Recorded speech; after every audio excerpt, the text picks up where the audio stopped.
Ilang mga kandidato sa pagkasenador ng pamahalaan pinalad na makapasok sa Magic 12 tulad na lamang ni Senator Erwin Tulfo na abot-abot ang pasasalamat kay Pangulong Ferdinand Marcos Jr. Unang mga bagay na kanyang isusulong sa Senado, alamin natin sa sentro ng balita ni Mela Lesmoras. Live, Mela. Angelique, nagpasalamat si Alyansa para sa bagong Pilipinas senatorial candidate Congressman Erwin Tulfo kay Pangulong Ferdinand R. Marcos Jr. sa mainit itong suporta sa kanya para sa Hatol ng Bayan 2025. Isa nga si Tulfo sa mga nangungunang kandidato sa senatorial race na nakapanig sa admin slate. Sa panayam ni House Deputy Majority Leader at ACT-CIS Party List Representative Erwin Tulfo, sa media lubos ang pasalamat niya sa lahat ng sumuporta sa kanya nitong eleksyon.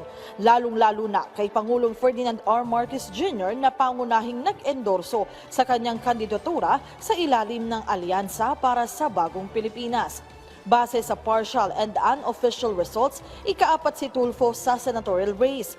Sabi ni Tulfo, kapag tuluyan siyang pinalad sa halalan, handa siyang makipagtulungan sa lahat ng senador mula sa iba't ibang partido. Pagod na raw ang mga Pilipino sa away politika, kaya't ang una niyang gagawin, makikipag-usap sa bawat hanay ng Senado. Ito anya ang paraan para maisulong ang mga mahalagang panukalang batas na tunay na mapakikinabangan ng taong bayan. Sa mga puntong ito, pakinggan natin ang bahagi ng pahayag ni Tulfo.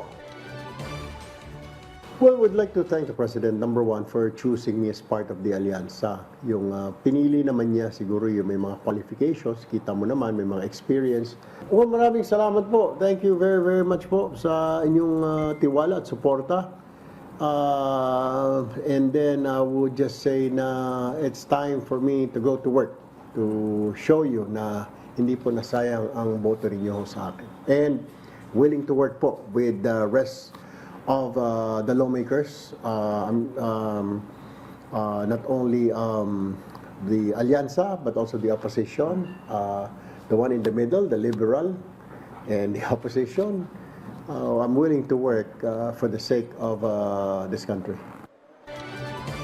Angelique, sa ngayon ay nandito tayo sa Kamara, no? Isa nga lang si Congressman Erwin Tulfo sa mga administration lawmakers na posibleng manalo sa eleksyon kasi sa ngayon inaantay pa natin yung partial and final ito ang final results ng Hatol ng Bayan 2025 at dito naman si House Speaker Martin Romualdez ay re-electionist nga din sa Leyte at siya naman ay unopposed, so ito ay sure win na rin para sa kanya. Gayon din ang kumbaga yung iba pang administration na lawmakers, inaabangan pa natin yung kanilang mga pinal na naging kapalaran nitong Hatol ng Bayan 2025. Angelique?